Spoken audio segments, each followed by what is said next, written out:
Dans cet épisode, nous allons vous donner les dernières news que l'on a eues ce matin sur le salon de l'UTMB, mais aussi dans les rues de Chamonix. Et on recevra, pour parler expérience consommateur, Lucas Chauvin de Supro, Simon Clos de la société Iron.fr et Goulven Cornec de Fresh Touch. C'est parti!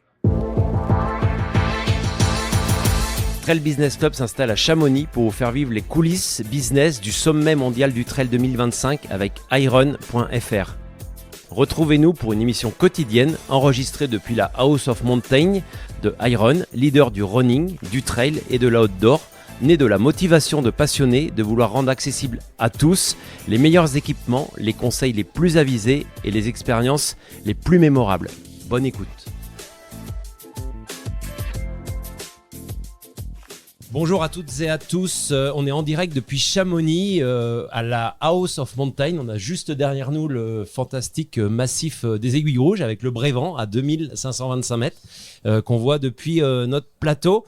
Bonjour Mathilde. Bonjour Fred. Donc toi, tu n'es pas une débutante et tu vas m'accompagner sur ce podcast quotidien jusqu'à vendredi. Tu as déjà fait des podcasts. Tu es très loquace aussi, mais tu vas te présenter toi-même. Je vais essayer surtout de ne pas être trop loquace et de laisser la place aux autres. Oui, donc je suis Mathilde, je suis gérante de l'agence Hold Up, une agence de production événementielle. Et je suis aussi donc l'hôte du podcast Le Moment, qui existe depuis 2 ans maintenant. Et du coup, c'est un grand plaisir d'être à tes côtés pour ce podcast quotidien. Eh ben, c'est un plaisir partagé. Milestone produit cette semaine chaque jour 5 numéros donc d'un hors-série autour du business du trail et de l'ultra trail dans le cadre de l'UTMB. Et on est accueillis ici à la House of Mountain avec Fresh Touch et surtout avec Iron qui est partenaire de ce podcast. Merci Iron. On va tout de suite rentrer dans le vif du sujet. Alors on aura les thématiques, je vais les dire. Mathilde, tu les connais aussi. Aujourd'hui, c'est Consumer Experience. Donc l'expérience client, comme on dirait en français. Demain, on aura la stratégie de marque avec ASICS notamment. On aura mercredi une stratégie de team, comment on intègre un team avec Brooks, Nicolas Martin et je crois qu'on aura aussi Pierre Galbourdin qui sera là, l'athlète qui brille et qui monte. On aura aussi jeudi les nouveaux récits, nouvelles audiences avec Oversteam et Jean-Michel Fort-Vincent de New Balance, une figure de la discipline. Et vendredi, on a un sujet, moi, qui me tient énormément à cœur, l'inclusion avec Oka. On aura Antoine Berthoud, Boris Girardi, Pied de Robot et Fabrice Perrin pour l'UTMB que tu connais bien, Mathilde. Un petit peu.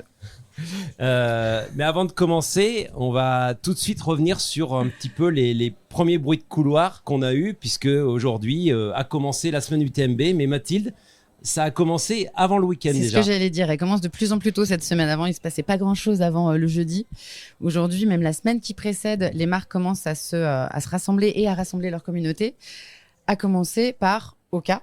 Oka qui a organisé un community run dès vendredi dernier et qui a rassemblé pas moins de 250 personnes, avec notamment la présence de Hugo Clément.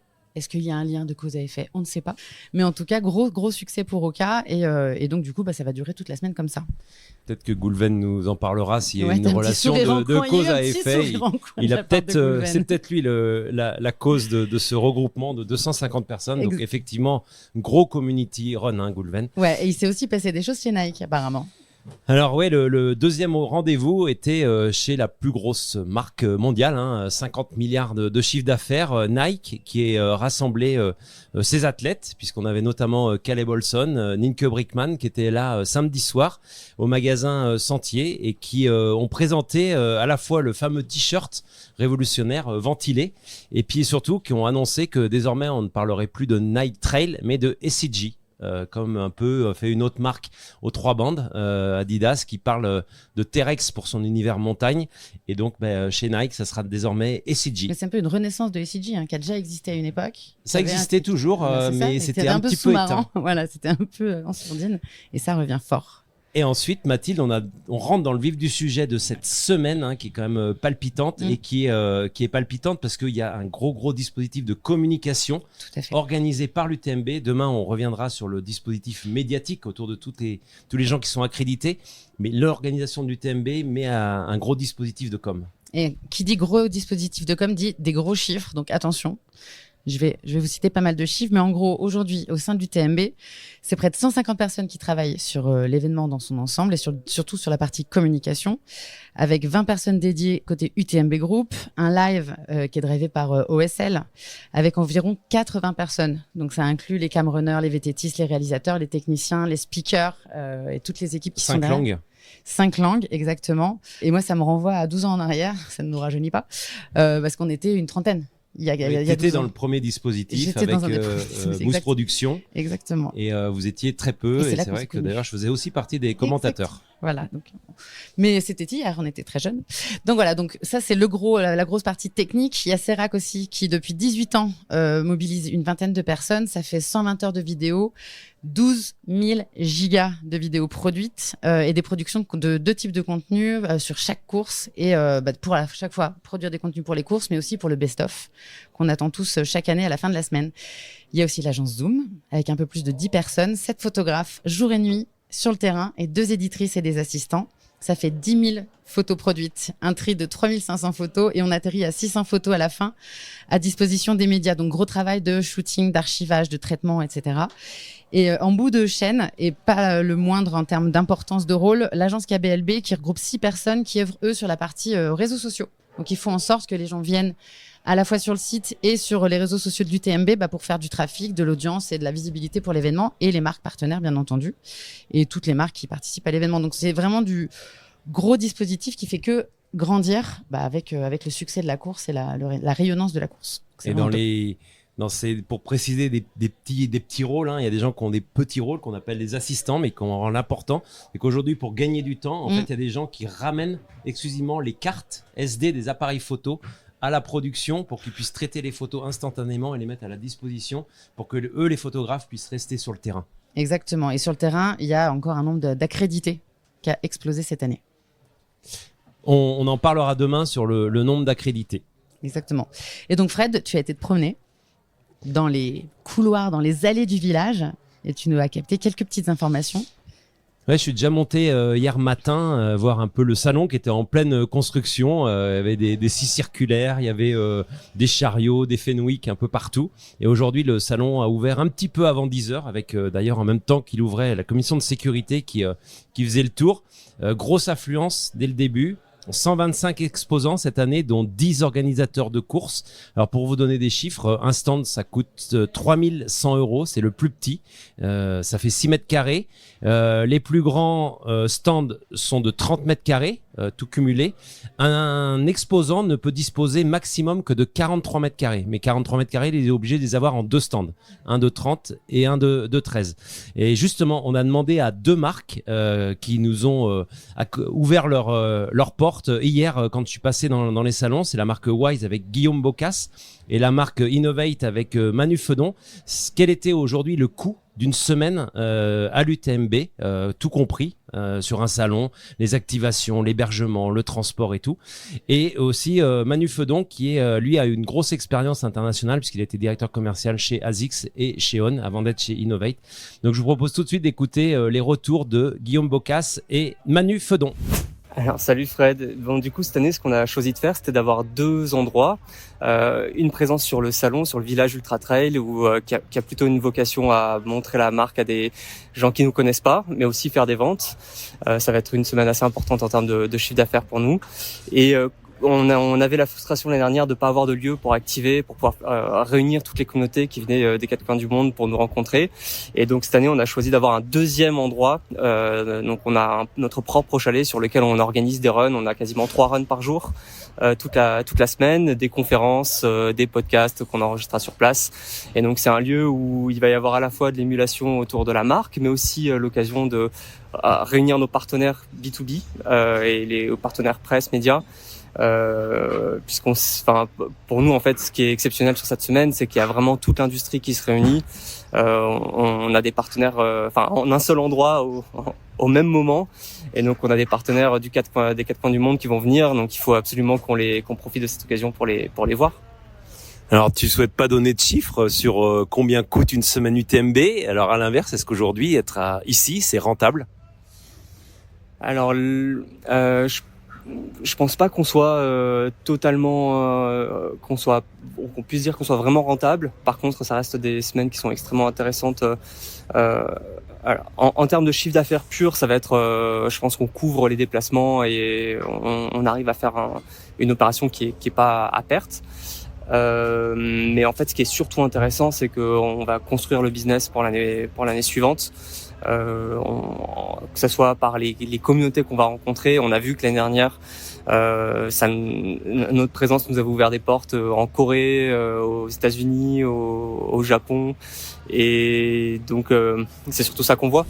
Manu, aujourd'hui, combien ça coûte à une marque d'être présent sur ce salon, qu'on soit une toute petite marque ou une très grosse marque, puisque toi, tu as une vision un peu globale de tout ça?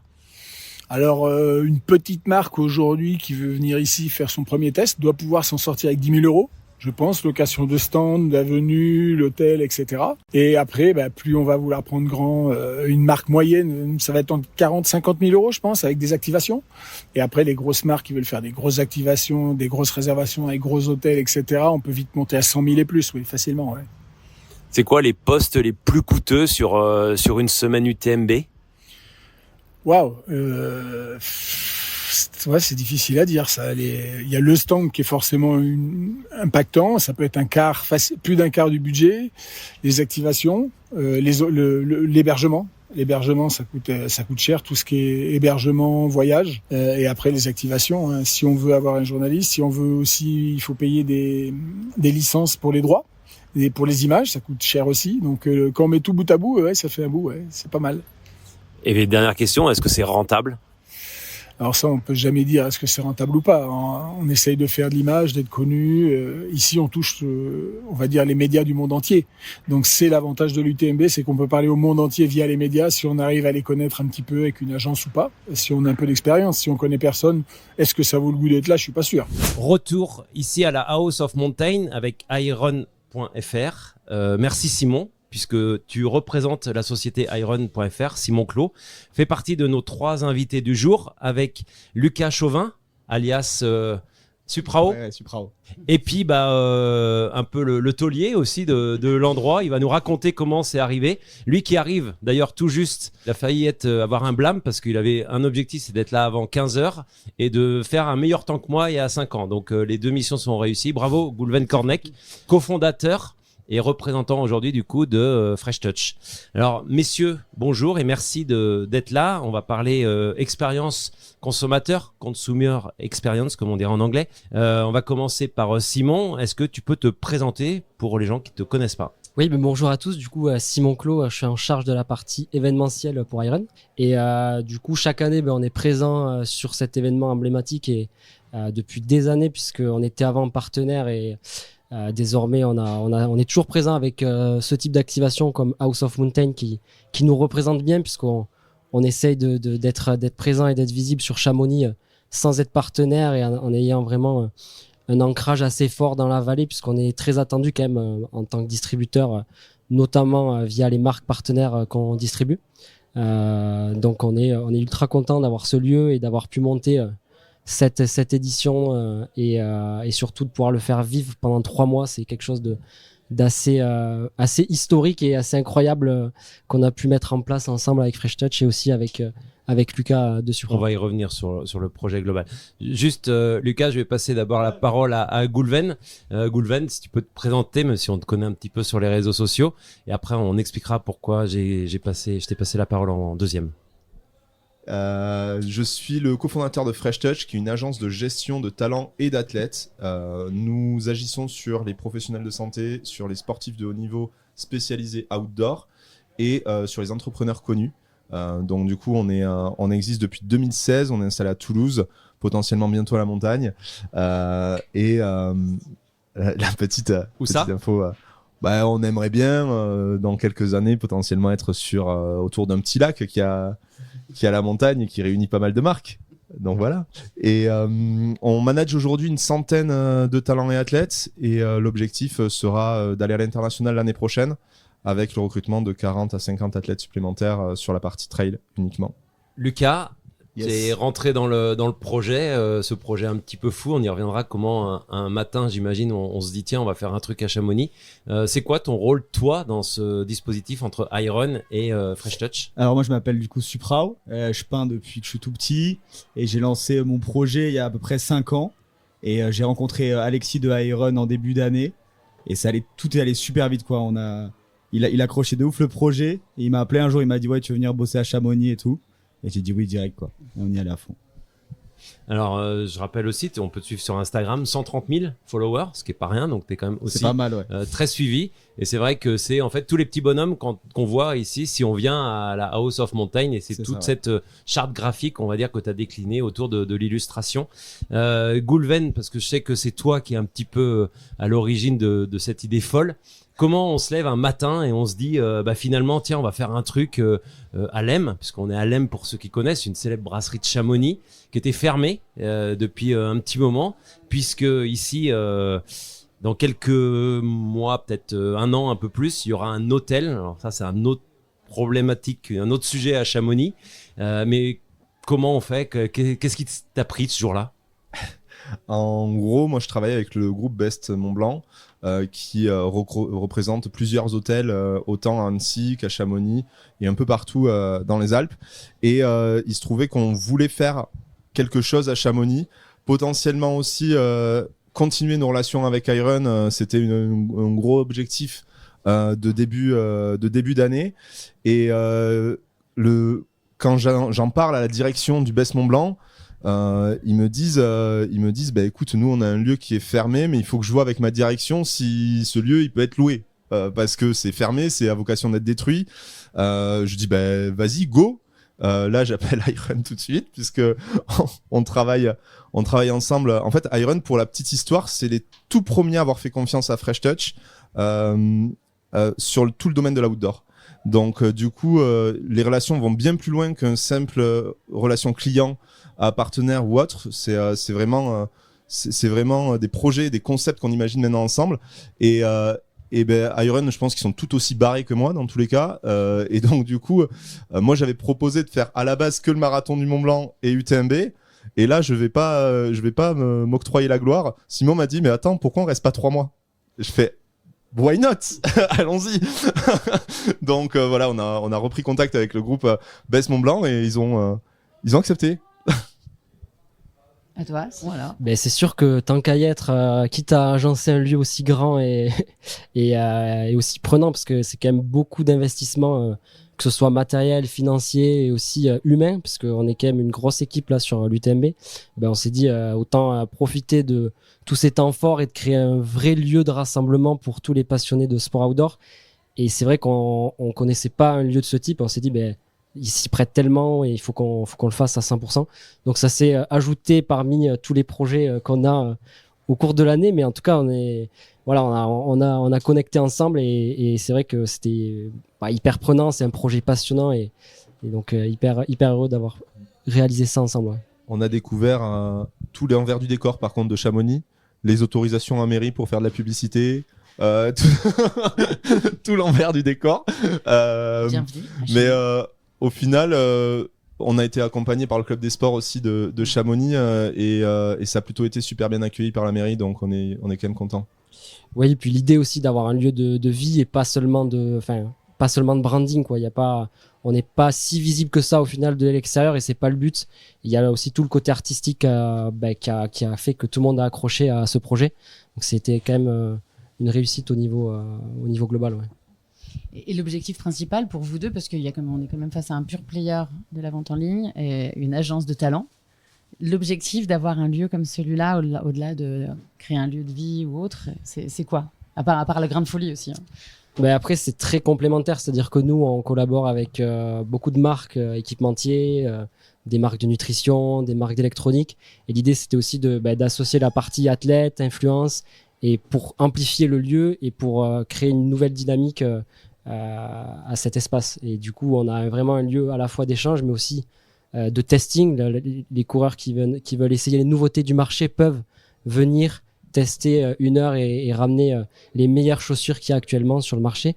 Donc, il y a la possibilité d'essayer, par exemple, des montres connectées, des écouteurs, et aussi d'acheter des souvenirs de la collaboration avec Supra. Donc c'est un lieu assez complet où on peut retrouver tout ce qui intéresse aussi la communauté outdoor et trail, quoi.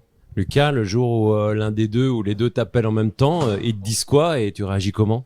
Alors en gros, de base, Alexis m'appelle et il me montre le lab qui est en bas et il me dit est-ce que ça te dit de le retaper, quoi. Et c'était une pièce vide dédiée pour le ski avant.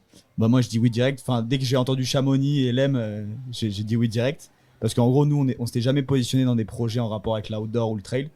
Donc c'était une opportunité de fou. Et puis après, on a fait un premier rendez-vous du coup avec Simon. Je rencontre Simon. Et là, il me fait comprendre que en fait, il y aura plus que le lieu en bas, mais tout le haut aussi. Et donc ça commence à être un peu plus gros. Et il me dit c'est bon, dans 2-3 mois. Et je suis là, ok, il va falloir s'y mettre. Et donc moi c'était une opportunité de ouf parce on avait rien là-dedans. Et moi je cours beaucoup depuis 2-3 ans, mais c'est vachement dissocié de la marque de vêtements, de mes créas et tout. Donc là c'était vraiment une première intégration plutôt cool dans un lieu magique. Donc voilà.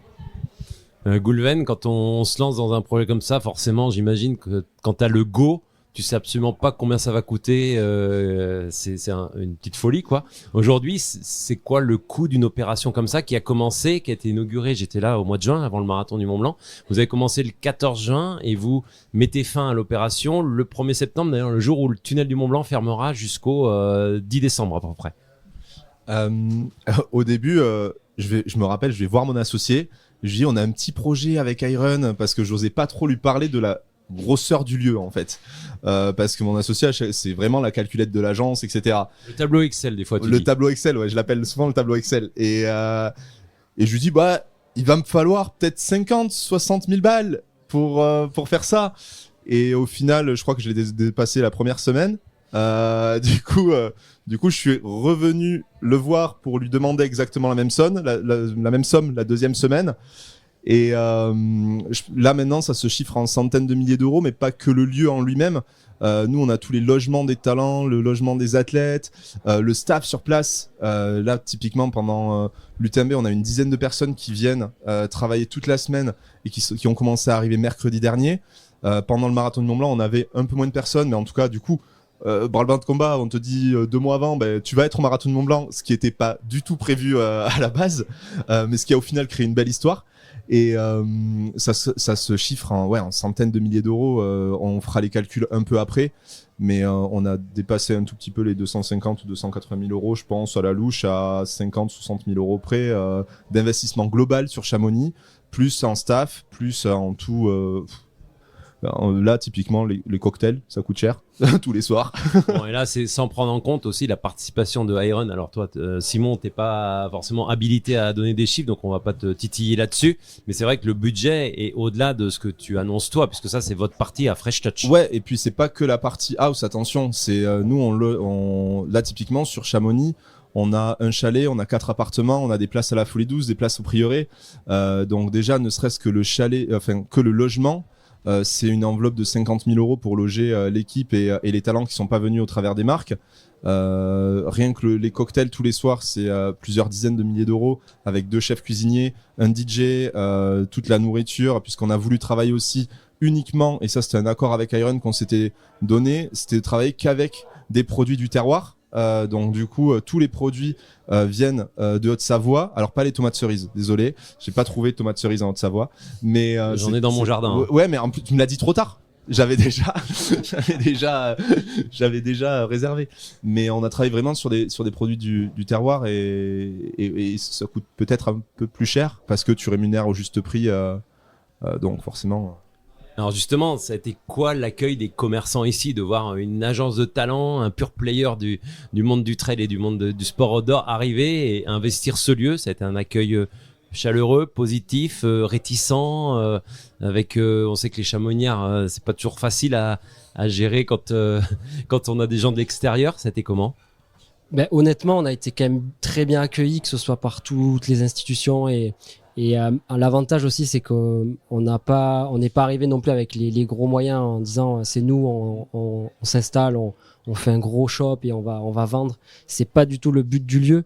Donc ça a été dans l'ensemble très bien pris et c'était pas la volonté du moins de venir concurrencer les boutiques locales, puisque c'est pas c'est pas notre cœur de métier de venir les concurrencer ici, et c'est plus d'avoir nous un lieu pour se retrouver qu'on n'avait plus du coup, puisque on n'était plus partenaire de l'UTMB, et aussi d'avoir ce lieu de vie qui, au-delà de l'UTMB, vit pendant 3 mois au final, puisque Chamonix, ça reste une vallée qui est hyper qui vit hyper 11 mois sur 12 ans. et qui est très vivante, donc Et alors justement, c'est la thématique de notre rencontre aujourd'hui. Vous, c'est l'expérience client.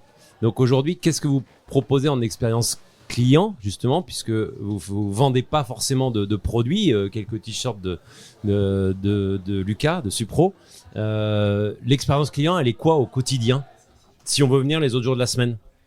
L'expérience client, déjà, nous, l'idée, c'est qu'on s'est associé aussi avec un acteur de Chamonix qui est le Café Chouka, pour permettre du coup à tous les visiteurs de venir déguster leur café ou une pâtisserie en terrasse et profiter de la vue sur la terrasse. Et l'idée aussi, c'est bien sûr de découvrir le lieu. Il y a toute une partie un peu chill où on peut se poser à l'intérieur quand le temps le permet pas. Il y a une partie testing du coup où on peut essayer les dernières nouveautés au niveau des montres. Il y a une partie un peu bibliothèque pour découvrir aussi les nouveautés des livres sur les athlètes et les talents qu'on peut avoir en commun.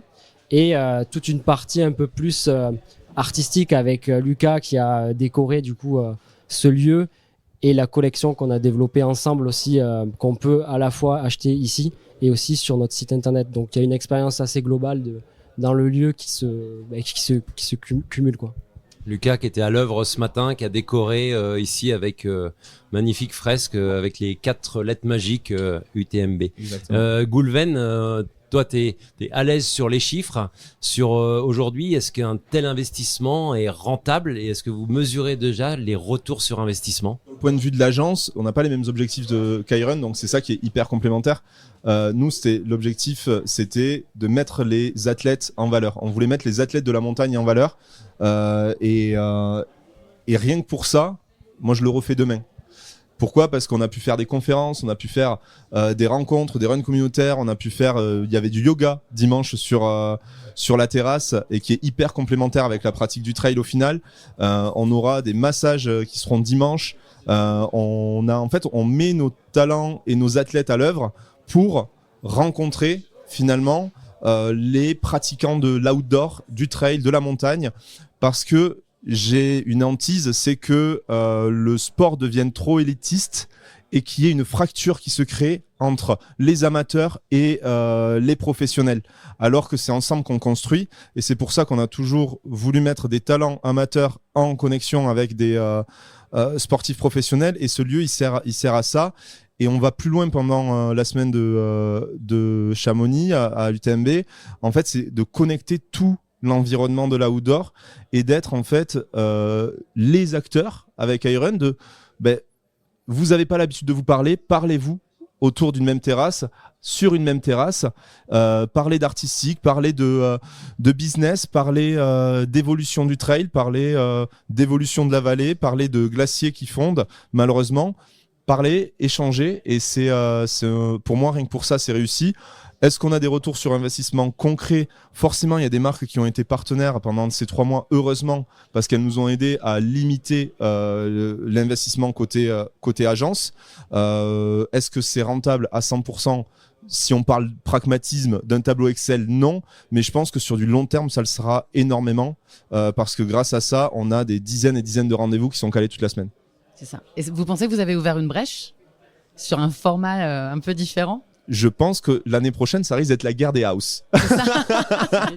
Ça l'est déjà. Il y en a 4 quand même dans Chamonix là. Ouais, après, pour moi, là où vous êtes différent, c'est que vous n'êtes pas une marque au sens propre du terme.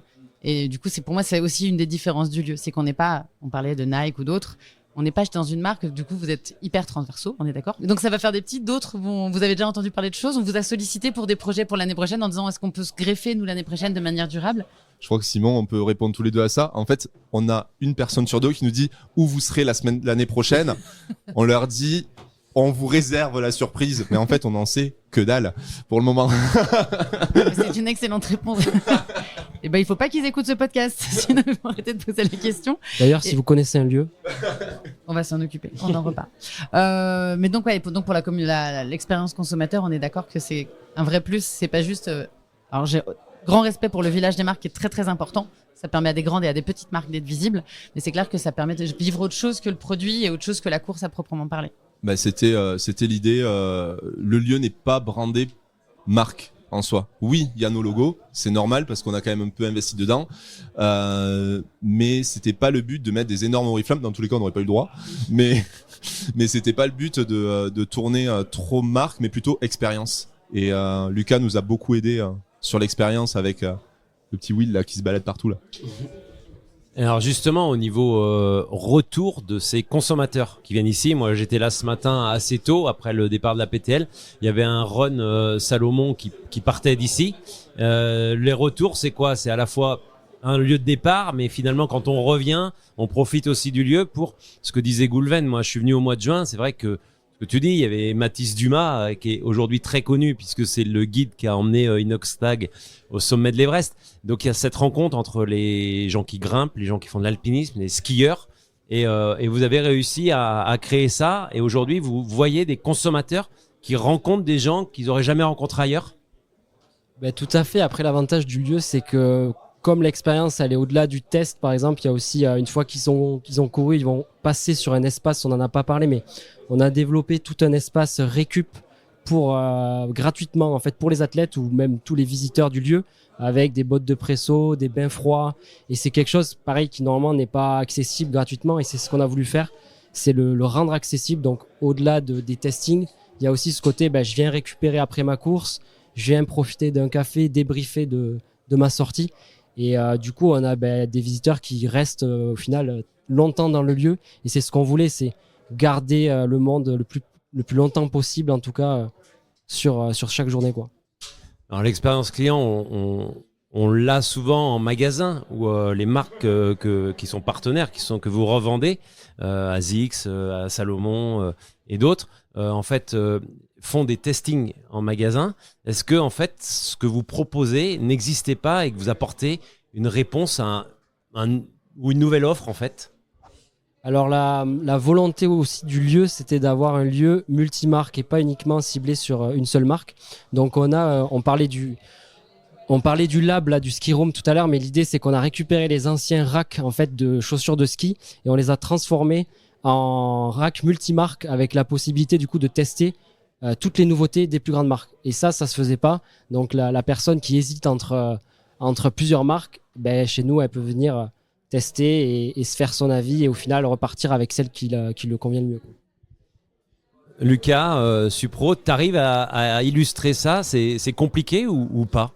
Ou c'est vraiment ton ADN et finalement c'est assez facile? J'ai pas trop l'habitude de bosser avec des marques. Du coup au début, même rentrer dans le milieu du trail artistiquement c'est un peu dur. Mais ils m'ont laissé le temps et beaucoup de liberté. C'est pour ça que de base je bosse pas avec les marques parce que des fois ça peut être très bridé, très strict. Et là c'était tout l'inverse, j'avais beaucoup de liberté, donc c'était vraiment un bonheur de pouvoir créer sans trop de limites. Et du coup au final avec le temps, même si on avait un délai assez court, il y avait des gens qui ont créé aussi pour nous les structures, etc. Donc on n'avait pas non plus tout à faire.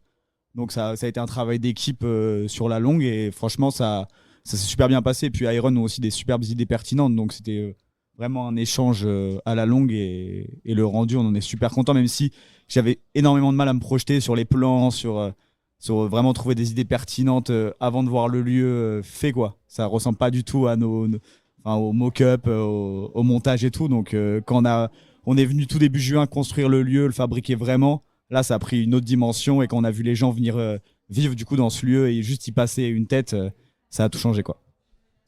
Goulven, Simon, vous êtes là tous les jours. Vous êtes vraiment les tauliers du lieu avec Clément aussi qui s'occupe de bien gérer ça en back-office. Aujourd'hui, vous mesurez déjà l'impact, ça, c'est sûr. Est-ce que vous savez déjà, sans savoir où vous serez l'an prochain, ce que vous modifierez? Est-ce que vous avez déjà des nouvelles idées? Alors peut-être pas certaines à dévoiler pour pas donner des idées aux autres, mais est-ce que déjà vous voyez en vous disant ça c'est sûr qu'il ne faudra pas refaire pareil l'an prochain? Je crois que ni l'un ni l'autre on a eu le temps de se poser sur ça. J'avoue, il y a sans doute des trucs qu'on modifiera forcément si on doit avoir la chance de retrouver déjà quelque chose comme ça à Chamonix. parce qu'on cherche vraiment dans une zone un peu comme celle-ci. Donc, Ouais, la seule chose, je pense, c'est qu'on essaiera de s'y prendre plus tôt. oui, ça c'est pas Parce mal. que là, 3 mois pour monter tout ça, c'était un beau défi en tout cas. Donc, je pense qu'on essaiera d'anticiper si on peut. Surtout quand on nous dit mais les autorisations de la mairie, c'est plusieurs mois. Après, des fois, pour la signalétique, on n'a pas le droit, donc il n'y a pas besoin d'autorisation parce que c'est complètement, je crois, interdit sur Chamonix. Dernière question, parce qu'on va vous libérer, et c'est vrai que Goulven, et je crois qu'il y a un autre podcast qui s'enregistre juste après avec Mathieu Blanchard, c'est ça, hein? Tout à fait. Goulven, toi, tu as peut-être envie d'aller prendre une douche et te poser un petit peu. Est-ce que ça va vous manquer la semaine prochaine? Vous allez faire quoi? Moi, je vais faire une dépression, je pense. Ouais, on va récupérer un peu parce que je pense que la semaine va être très dense, mais on va récupérer et se projeter sur la suite. Ouais. Prochaines échéances business et prochaines échéances sportives, Goulven? Puisque toi, je sais que tu vas être sur le 100 miles de Nice après la MCC, et je rappelle que tu arrives de la Pika 70 km, je sais pas comment elle s'appelle exactement, du côté de chez Nahuel. Très très belle course a priori. Donc Nice, et puis au niveau business. Au niveau business, on prépare l'ouverture dans plusieurs pays. Ça va être ce qui va nous... On l'a annoncé là il y a un mois et demi sur LinkedIn. Maintenant, il va falloir le faire. Donc ça va être une transformation puisque on peut maintenant dire que une nouvelle personne va arriver à l'agence sur le côté sport et qui a vécu partout dans le monde, etc. Donc du coup, qui va bien nous aider là-dessus. Ça va être une nouvelle aventure. On va dire, on va devoir se confronter et devoir comprendre aussi comment travaillent les autres nationalités, leur façon de faire, etc. On ouvre uniquement sur le trail running pour le moment. On n'a pas souhaité ouvrir sur la santé ou d'autres facettes de l'agence parce que ça coûte extrêmement cher d'ouvrir un pays. Et on voudra en ouvrir entre 8 et 10. Donc, c'est beaucoup. Simon, les échéances du côté de Iron? Nous, du coup, c'est d'être au plus proche des consommateurs. Donc, on a ouvert récemment de nombreuses boutiques en France. La prochaine, c'est Annecy, donc pas très loin d'ici. Et du coup, la volonté, c'est aussi, comme Fresh Touch, c'est d'aller bien sûr dans les pays. Donc, on a déjà pas mal de pays sur lesquels on distribue, mais la volonté, c'est d'aller en chercher d'autres et aussi d'aller ouvrir des boutiques dans ces pays-là. Donc, c'est d'être et de se rapprocher des consommateurs. Supro, toi tu cours un petit peu, l'échéance sportive? Là, j'ai l'OCC du coup dans 2 jours. Oula. Ouais, ça va être costaud, sous la pluie. Et après, nous pour la fin d'année, on prépare nos collections. On n'a pas d'autres events comme ça. Mais sinon, on prépare nos collections, nos events à nous de notre côté. Et puis voilà quoi. On t'a pas dit dans 15 jours ce qu'on avait? Non, c'est une blague. C'est une vanne. Ouais. Une soirée, quoi. C'est une soirée.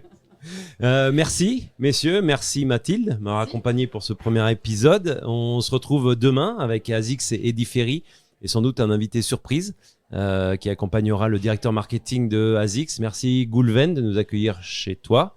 Merci, Lucas. Merci, Simon, d'avoir organisé et d'être partenaire aussi de ce podcast, Trail Business Club. Et puis, à demain à tous. Merci. Merci. Merci. Merci.